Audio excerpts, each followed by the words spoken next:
start, I think, our fourth plenary session of our Congress, and it is my particular pleasure to introduce to you today's speaker, Professor Prof Guczi, from the Institute of Isotopes of the Hungarian Academy of Sciences in Budapest. Professor Guczi graduated from the University in Szeged, then spent his postdoc at the University of Sheffield in England, and after returning back to Hungary, he joined the staff of the Institute of Isotopes of the Hungarian Academy of Sciences in Budapest. He is well known for his numerous papers on metal catalysis and on applications of isotopes to study the mechanism of catalytic reaction. His particular achievement is known under the double labeling method, widely used to study catalytic reactions. He is a recipient of many honors, among others, the State Prize of Hungary. He has been a visiting professor in many universities. I would like to mention the University of Worcester and the Leiden University in Holland. He also is a member of many editorial boards of our journals, and everybody of you knows him as one of the editors of Applied Catalysis.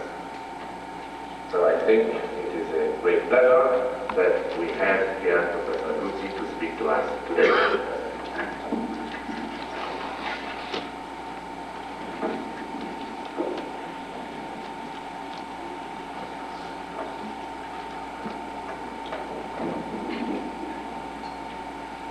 Mr. Chairman, ladies and gentlemen, first of all, I would like to express my gratitude to the organizer, particularly late Professor Anderson, who invited me to give a panel lecture on supporting metal cluster field. I think it's a very great honor for the work going in the Catalysis Society in Hungary and for myself too. Next slide, please.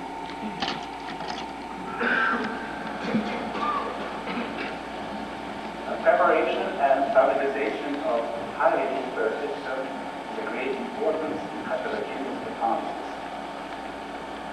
If you increase dispersion, you have an increased positive surface area, and at the same time you have an increase in overall rate.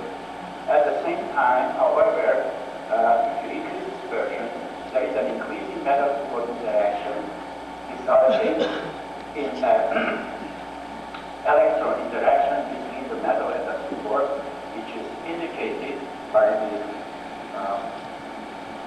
binding energy changes measured by SDS.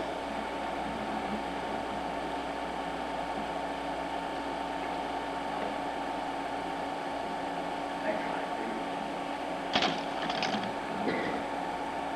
However, by there are other changes.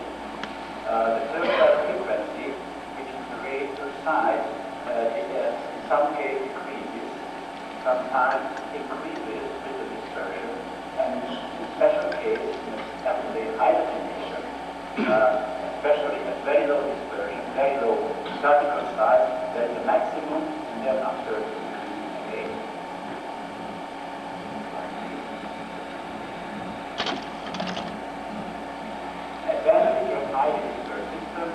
You can develop a high efficient catalytic system for metal loading.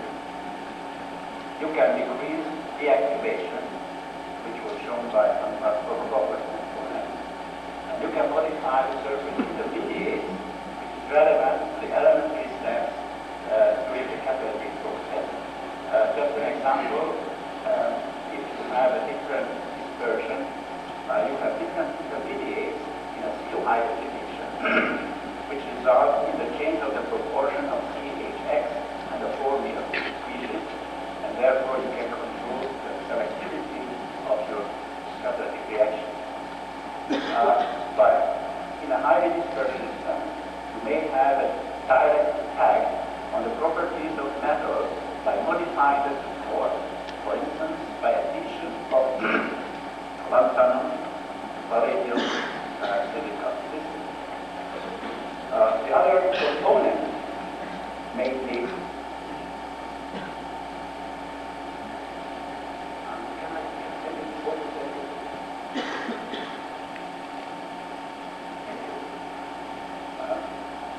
there is another very important factor. By using a highly dispersed system, you can influence the reactivity of the surface hydrogen. In most metal systems, like metal support systems, with increasing dispersion, the amount of strongly bonding hydrogen, that is, the activated form of hydrogen, is enhanced, as was found by Bartlett and Kohler. Finally, if you increase the dispersion, increase the particle size, there is a formation of bilateral system containing metals with very high miscibility gap.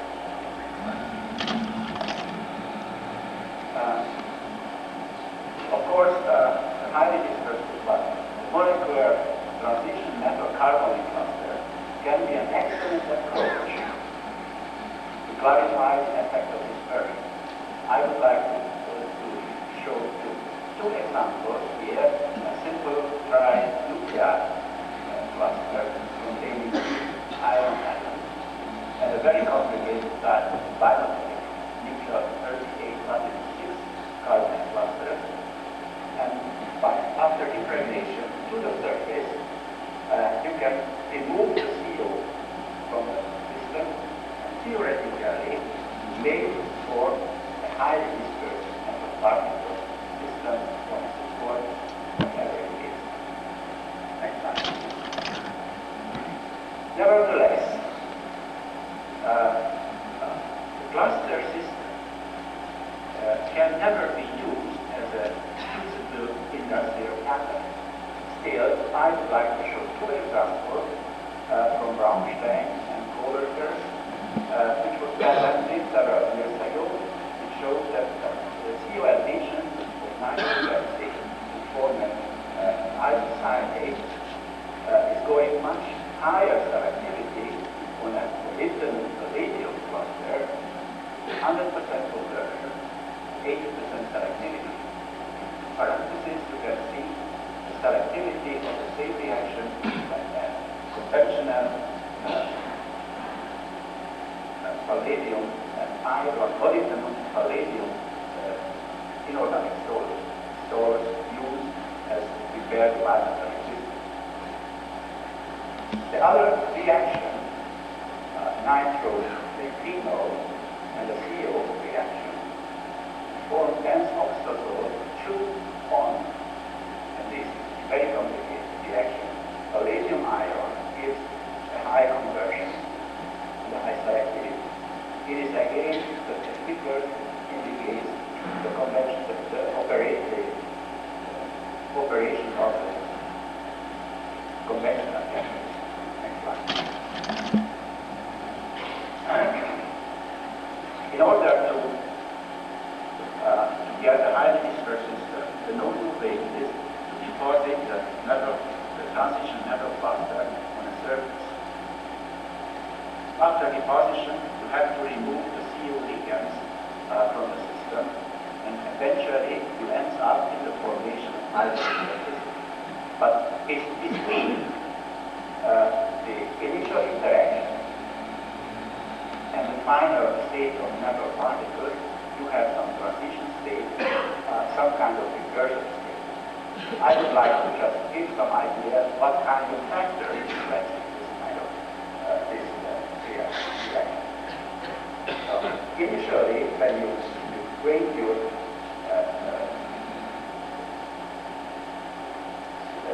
carbonyl solution into contact with this source, there is an initial interaction which is basically time. Unfortunately, it is missing a plus sign. So the first is when you have a nucleophile addition of surface hydroxy group to the CO, which ends up in the formation of this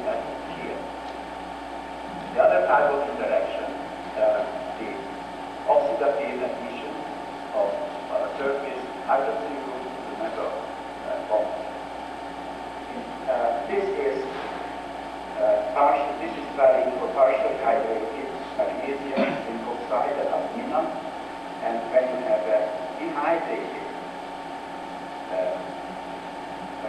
support like zinc oxide, silica, and aluminum, you can have this kind of interaction. Next one, please.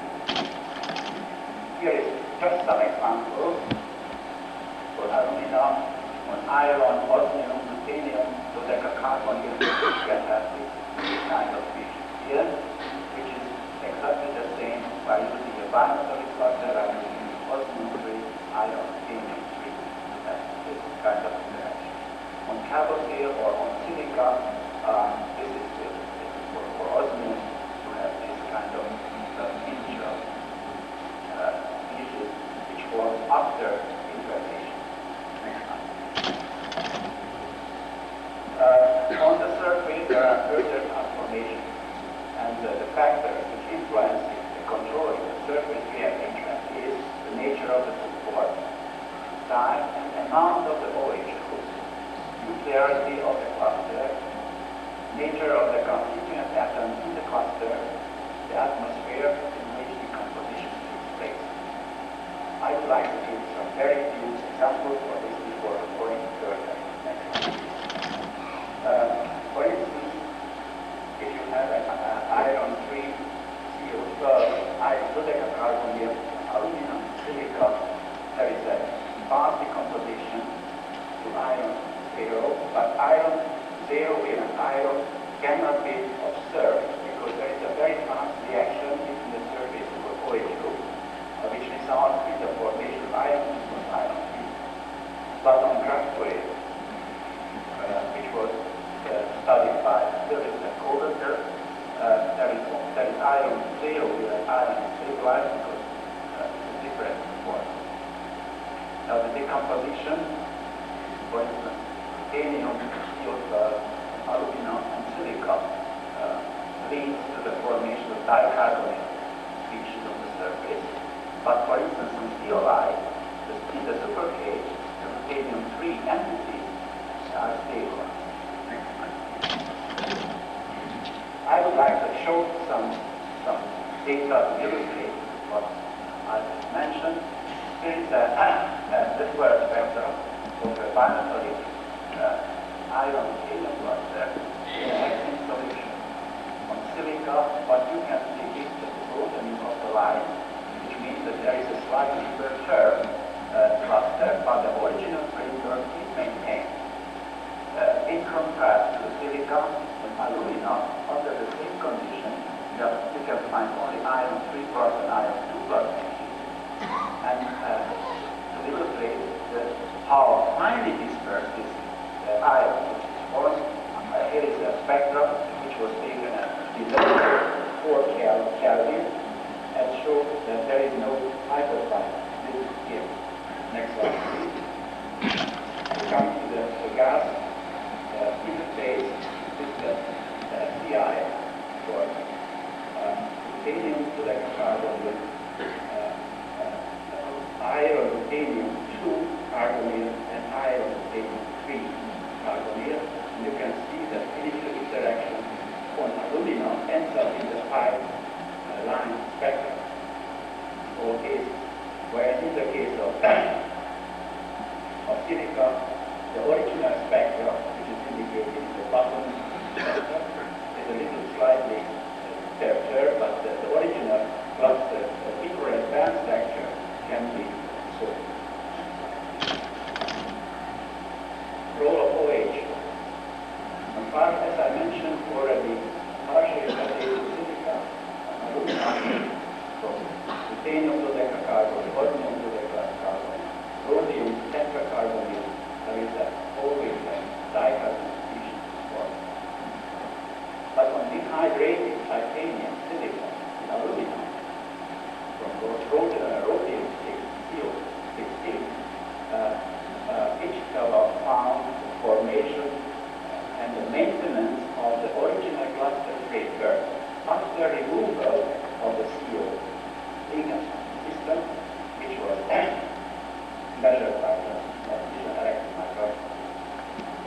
On the other hand, on dehydrated titanium silicate alumina, you get proportional cluster, you can have a rearrangement of the surface, which leads to a formation of different cluster with higher modularity, which was found by Ferris and Hoover. Next slide. The nature of the metal is very important. And the nuclearity of the cluster and the nature of the metal is important. In the case of similar nuclearity, if you have a lower electropositivity in the metal of the cluster, stability is decreased. But a core nuclear cluster is much more stable than a three nuclear cluster. But there is a very special example, for instance, iridium. Iridium never formed a hydrido iridium anion, which comes to iridium COX. But there is another way, reaction between the OH group and the iridium CO group, which finally comes to the formation of iridium 0 beta iridium surface that is formed by passive water.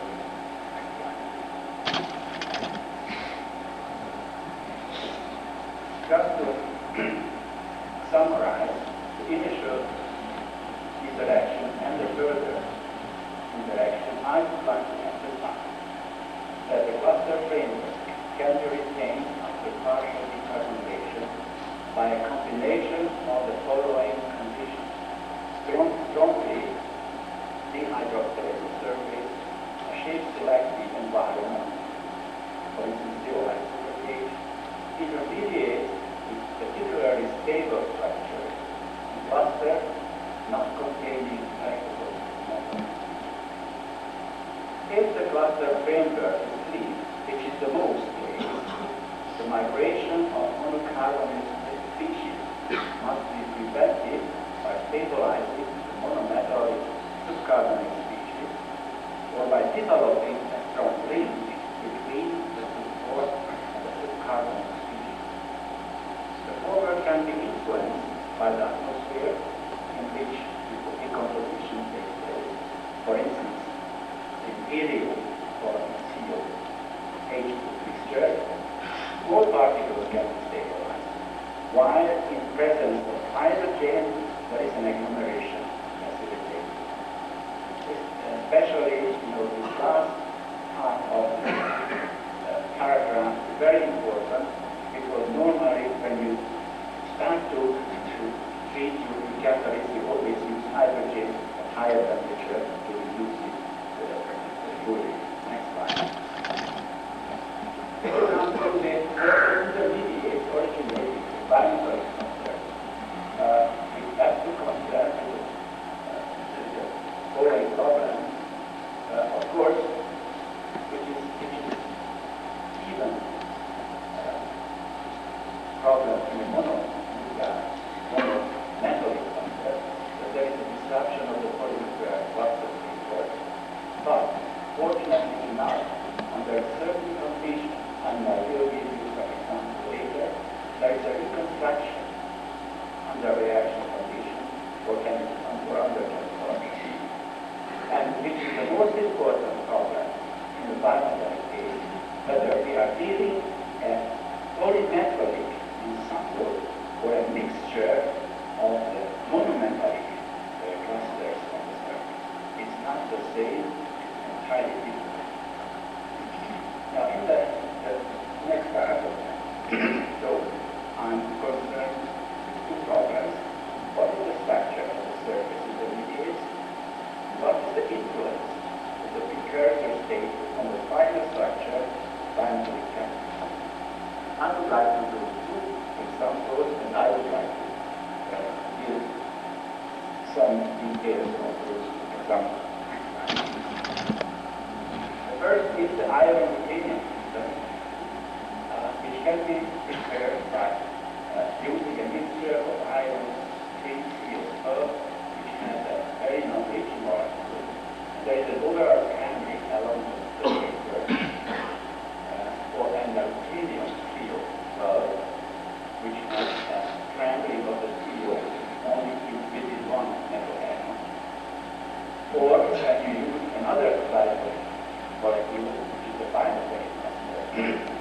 which is a relatively rigid molecule containing stable British carbons. The support we put it among the hydrated silica containing about 60% monolayer hydroxyl coverage.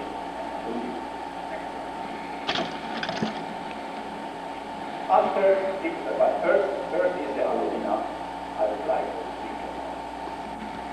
After deposition, you have a mild-band characteristic structure which can be decomposed by a computer-aided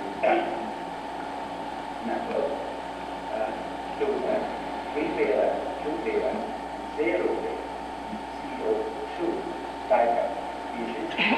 Here the differences are indicated. By the ratio of the two pairs, you can say something about the angle between the carbonic clusters, which is for the constant depth degree for the trivalent titanium, 90 degrees for the titanium. There. Next slide.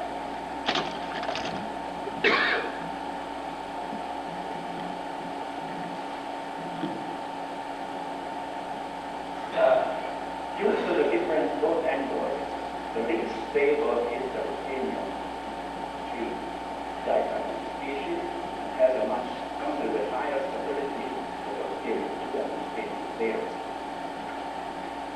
The next is the mobility of the CO2 units. It was measured by molecular exchange between the carbon beacons in the dicarbonate species and the 13 CO in the gas phase, and the reserve excellent phase shows you that even at 200 degrees C, but under the reaction condition, you have an exchange process. This is the non-exchange C12 labeled CO in the beacon. This is the corresponding C13 band for the beacon. You cannot see any sign of the 3-valent containing dicarbonate species because this is the release from the green to the surface. Under the reaction condition, the same exchange process takes place. Iron to titanium and iron to titanium species. And here you can see very nicely bands of exchange. Next slide, please. By this dicarbonate species, you can stabilize nearly an atomic titanium. This is very on the surface, which is indicated by the next slide. Now here I'd like to show you the second curve of the bottom. That when you use this highly purified helium to decompose the original cluster at 558, we still have the iron ruthenium 2 dicarbonyl and the ruthenium 0 dicarbonyl. When the trace amount of helium, this amount of oxygen in helium, this dicarbonate species completely dissolves, as you can see here, and this is nothing to do with the carbon dioxide. And after reabsorption of C13CO at the high temperature, 280 degrees C, you can see the dicarbonate species here, which means that if you decompose your cluster moderately high temperature, around 300 and 350 degrees C, there is no redispersion, rearrangement of the original metal, and you can, by reabsorption, you can find the original structure. Next slide, please.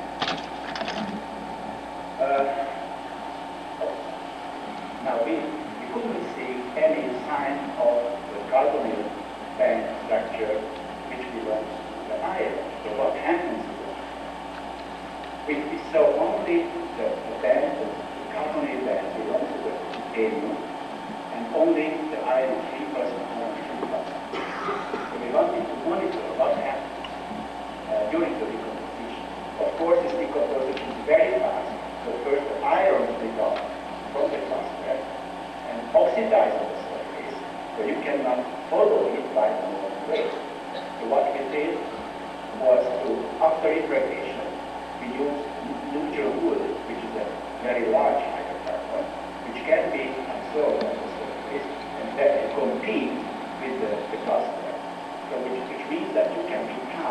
the decomposition process.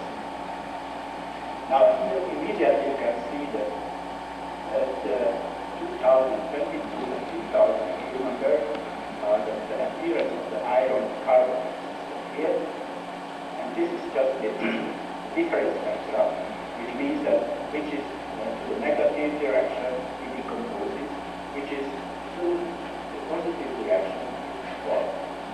You can see the decomposition of the original cluster here, and at the formation of these two maps here, the iron tetracarbon.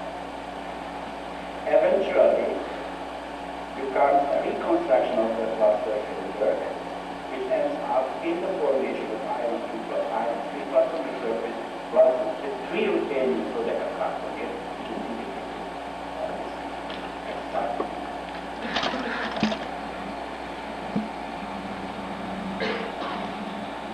Here's the general mechanism of what we put forward. So the first step is always the physics of carbon cluster, and I read it out now, which after partial decomposition comes to the subcarbon species.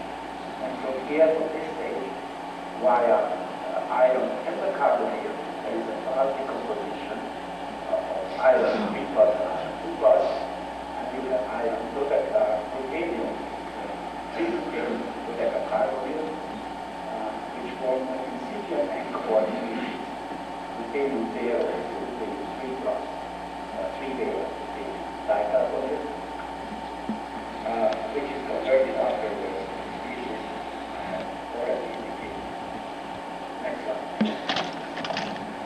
Now if you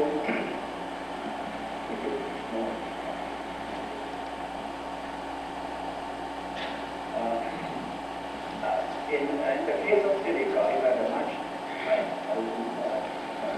weaker interaction between the cluster and the surface. So we expect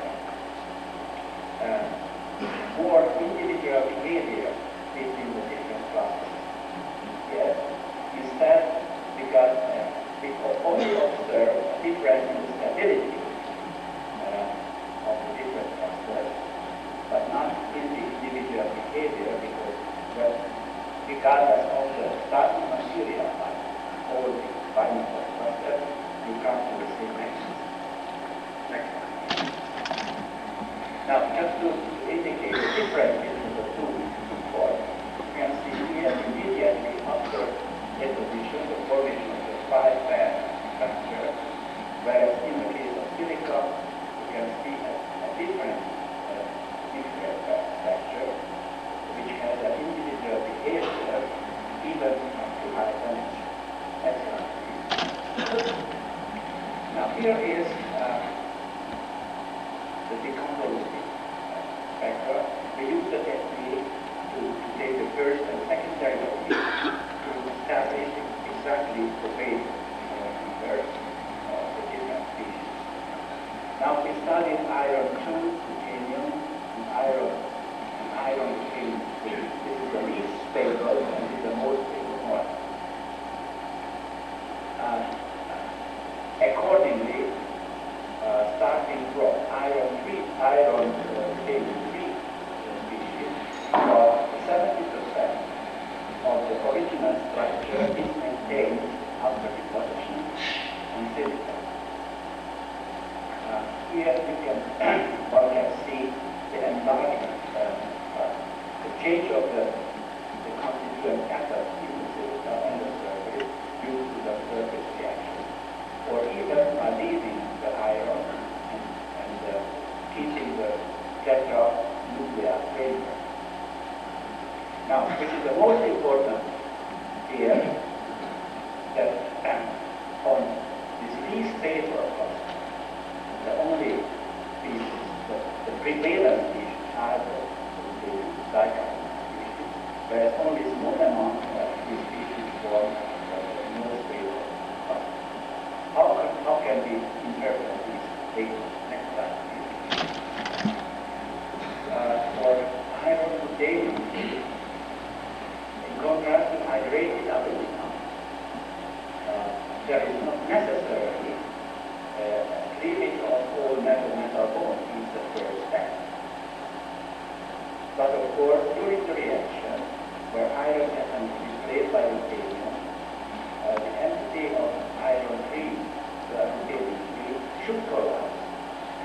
by titanium atoms further surface reaction. This is why we could find 4 titanium materials as their flavor. But at the same time, they form monometallic dicarbonate. Here, when there is 2 iron and 1 titanium, after cleavage, there is no titanium in the neighborhood. So it means that titanium is immediately anchored and trapped on the surface, and therefore the main species what is called here is a titanium dicarbonate. Next slide, please. Now here is the general mechanism of we can tell. There is that interconversion between iron, 3 ruthenium, iron, 2 ruthenium, 2 iron, 1 ruthenium species. And the first is the leave of iron from the system. And simply by forming a 3 ruthenium and core species, which was I showed in the beginning of the course, which ends up again with the 3 ruthenium dicarbonate species. And the other rule is when the hydrido clusters form first, and then after leaving the field of the iron from the system, next slide.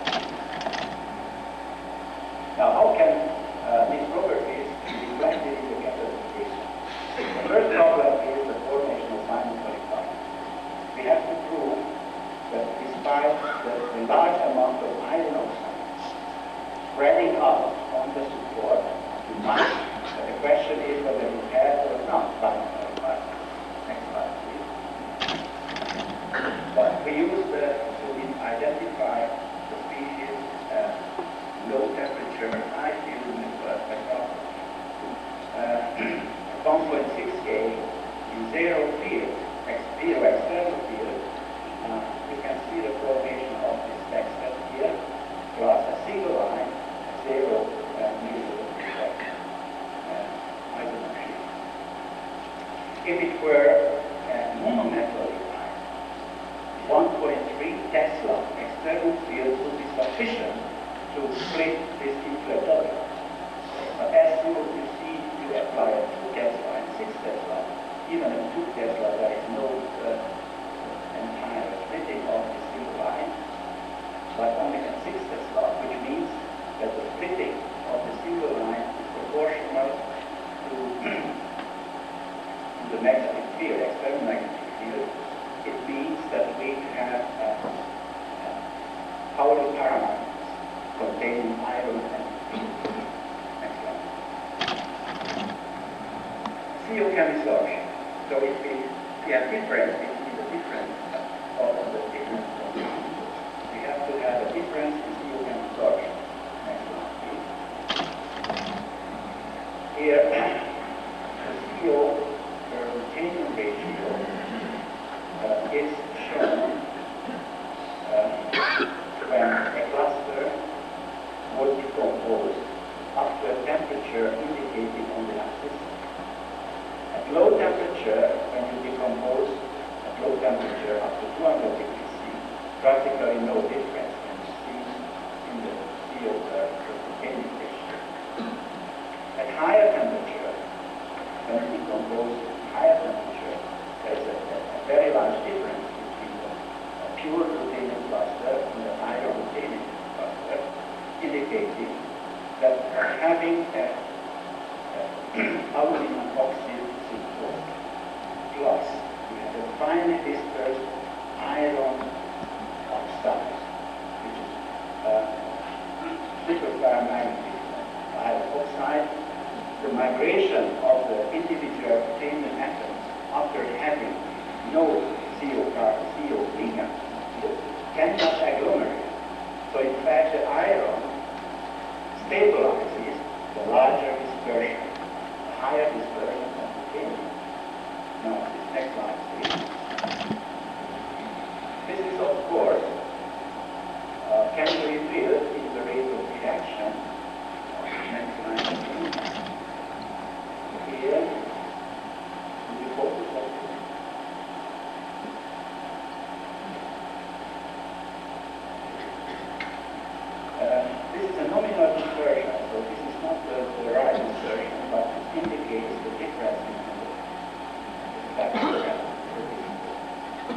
dispersion of the different species. As you increase the dispersion, you have a decrease in the low terminal frequency. Low terminal frequency is shown, indicating that at higher dispersion you have lower terminal frequency in a region which is inconsistent with any other experimental data found in the literature by Kim, by Overgrad. Next slide. Now, I can give you some other examples from the literature which shows you that there is a decomposition and breaking out of the clusters. For instance, in the case of the podium osmium, there's a formation of osmium and core to the surface, and exactly the same species from iron osmium. At the same time, there's a formation of iron plus iron plus bitropium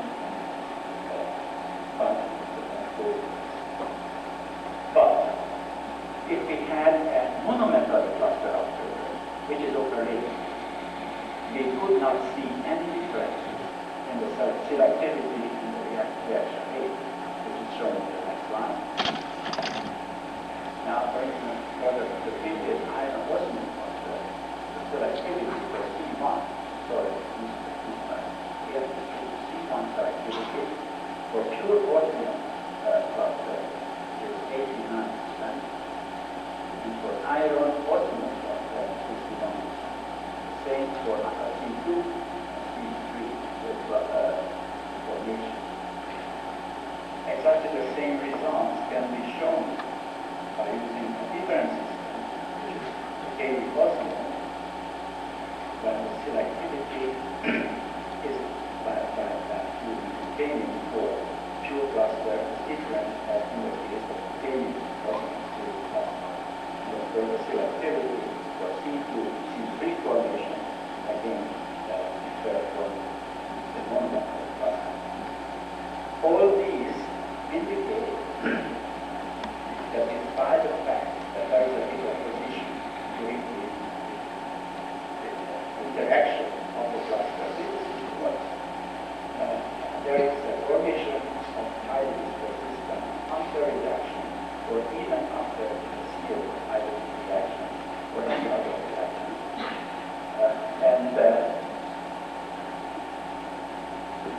The dispersion can be very largely influenced by the second macro of the cluster. Now here, in this system, you will see a very stable CO ligand in the precursor state. This very label CO ligand could be removed very easily, leaving the monodispersed or highly dispersed genome in place. Now, I would like to give you another example.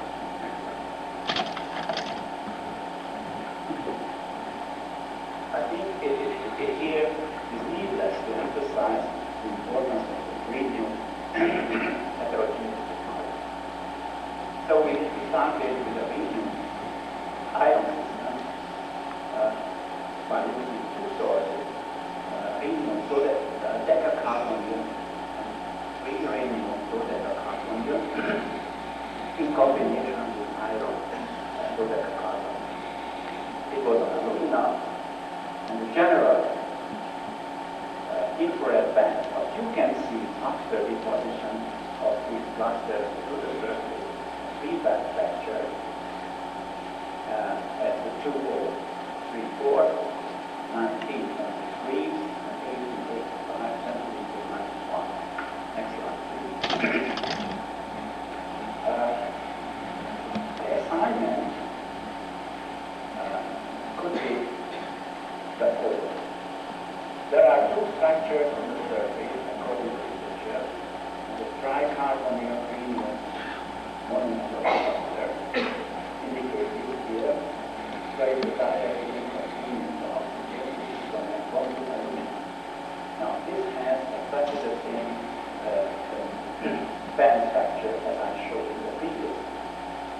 On the other hand, when you have a cubane type of structure, containing containing ruthenium, oxygen, beryllium, oxygen, helium bond. It should be a very rigid, very stable gravity on the surface. And the bond to the surface, probably not via this kind of bond, but a much weaker hydrogen oxygen group. Now it has a two-band structure which comes at 2033 and 1930.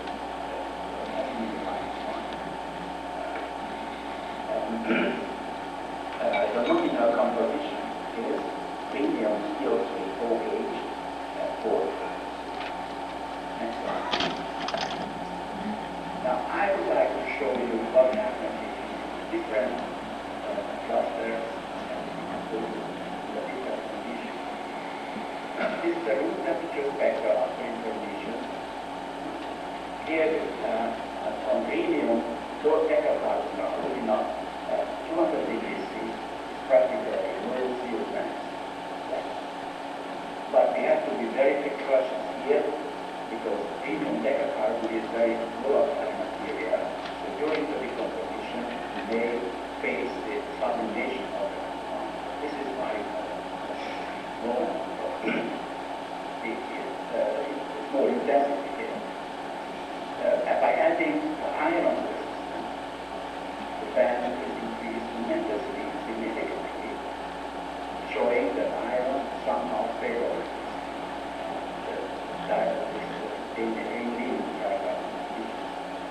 if using UV irradiation has the same effect, we can just increase the CO2 factor relatively, and by using rhenium iron plus UV irradiation, we have a larger effect here. Nearly the same can be shown for the rhenium-3 cluster, the rhenium-3 iron-3 cluster. Since the preparation of this lecture, we have already measured the iron-rhenium bimetallic cluster, and the behavior is nearly the same. Next slide, please.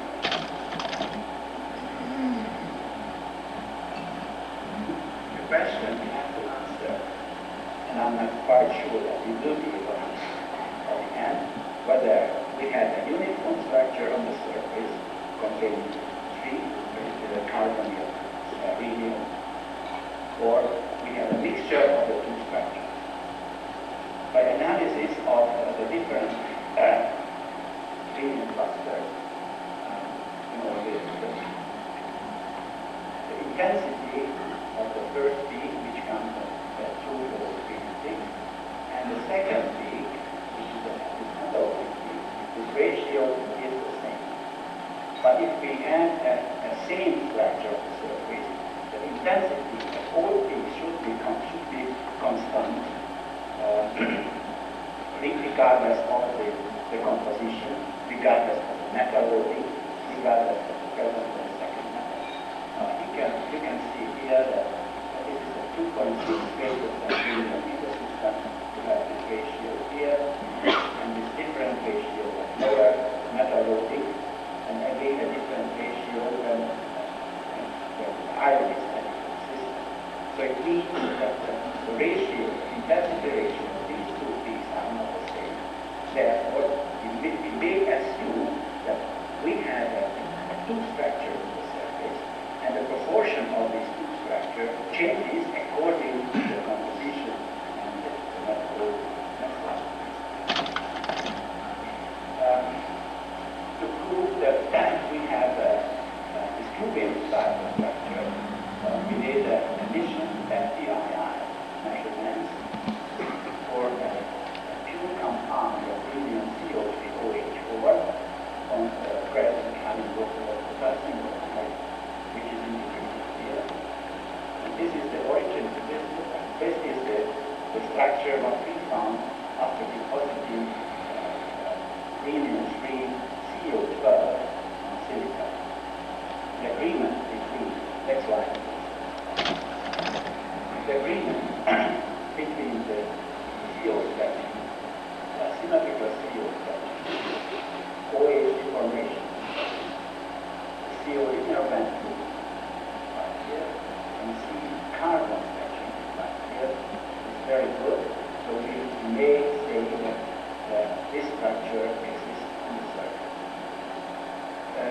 Another experiment with evidence of greenhouse was the XPS spectroscopy.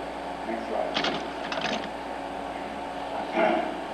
Here is the spectrum of the supported cluster. This is the enveloping spectrum, and this is the decomposition, decomposing spectrum containing a pair of valence and 4 valence here. And after decomposing it, in the chamber preparation chamber under ultra high vacuum conditions, heating out at 570 K, you can see the change of the spectrum, the radium 4 valence remains here, but there is no radium 0, which is the original cluster, but there is a nominally 1 plus valence radium in the system, which is quantitatively shown in the next slide. Now, this is the S3C state, so after information, we have 76% zero valence, which is the original cluster, and this is 4 valence. After 570 K, there is no zero valence left, but there is a formation of plus 1 valence, which corresponds to which can be assigned according to Gates and Boyer to this grouping type structure plus 4 valence.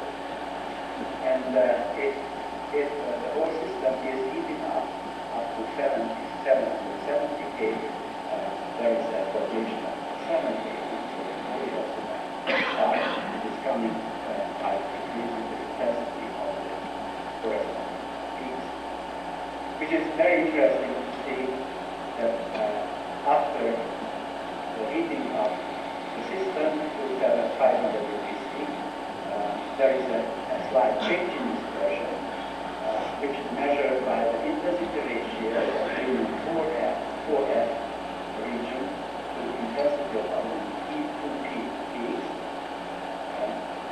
And now the mechanism that we assume and suggest is the following. Next slide, please.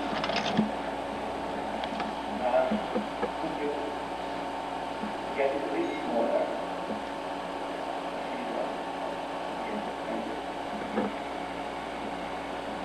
Here is the original cluster. Here. And from here, there is a formation of radium tricarbonate species. And or a formation of new structure here. And heating up at high temperature, there is a formation of one-dimensional radium tricarbonate,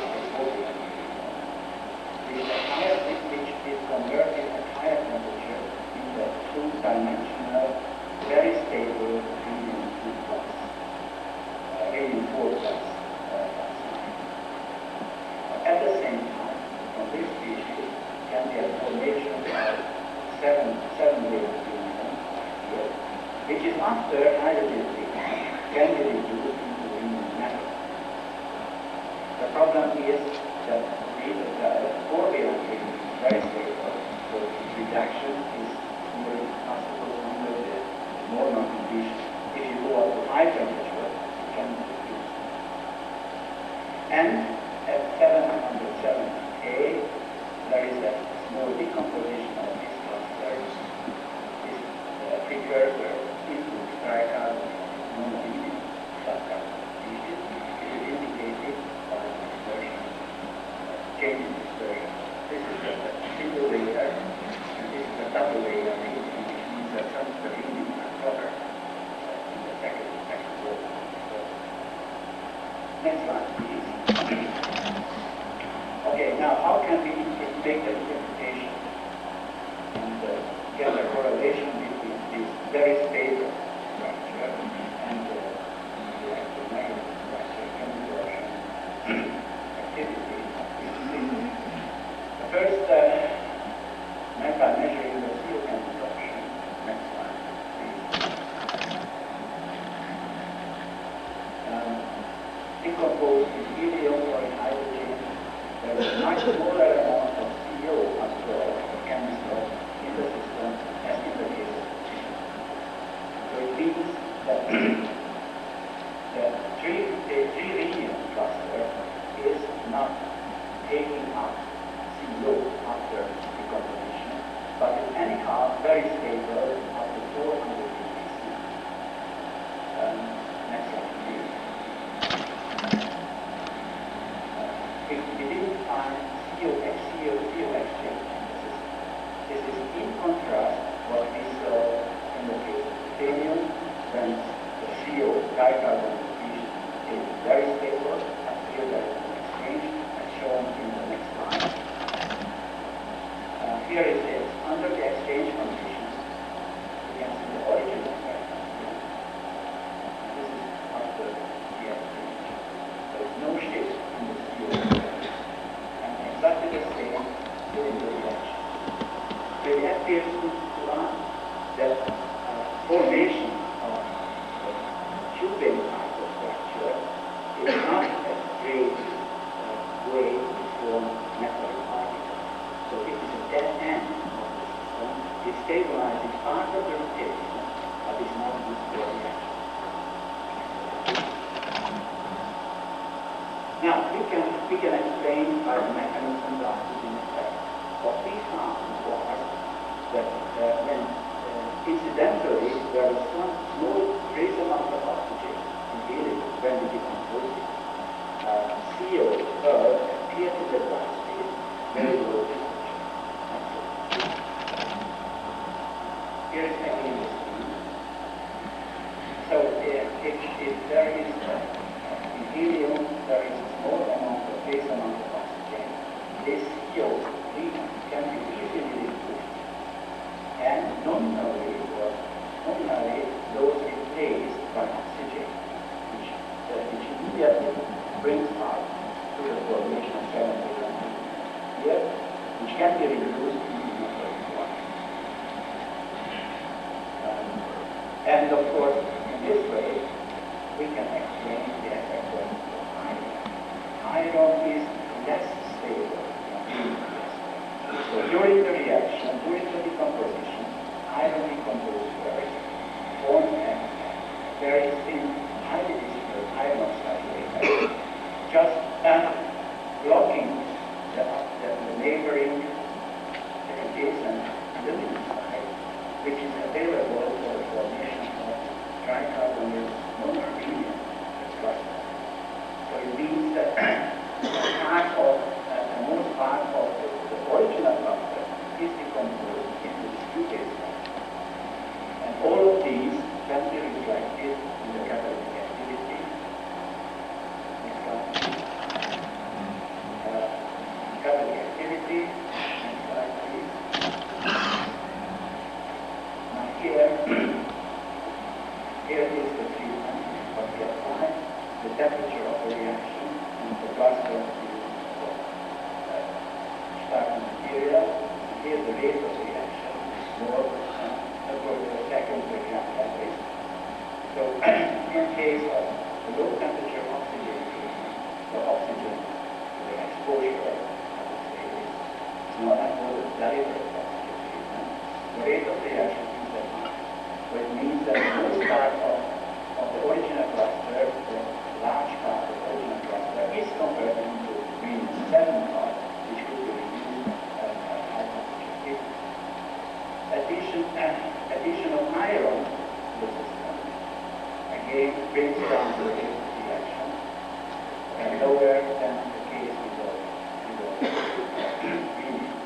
And of course, when we start from ammonium permanganate after hydrogen reaction at 670 K, the rate of reaction is higher because there is no chance for the formation of stable activity. Now, so once again, I would like, and of course, the next slide shows you the activity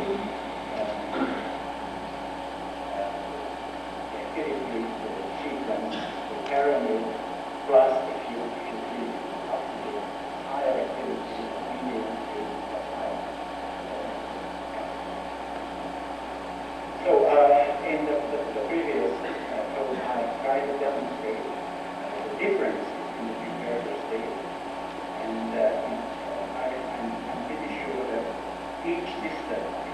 very individual behavior. So in order to get a full mechanism how to prepare a highly dispersed system, you have to carefully study all the systems because and there are many factors which can influence the reaction. Next slide. Finally, I would like to say thank you for particularly who was very, very careful for discussion. I would like to introduce my co-worker, back Dr. Prof in the measure making in the refractor, which I was PPI and function measurement. Hofgar, Matuszek, the catalytic measurements, GC and Gertz, Ishvaldi, Shai, for Trodosh, for the XPS work, for the last axis, and that's why I work. This is very important. Yes, I think it's not a bit of evidence. And finally, I would like to thank you. This is on our forum to prepare the clusters, which was a very difficult program, and I would like to thank you, Professor Marcel Marco, at the University, who has a very high knowledge methodology. Ladies and gentlemen, thank you for your attention.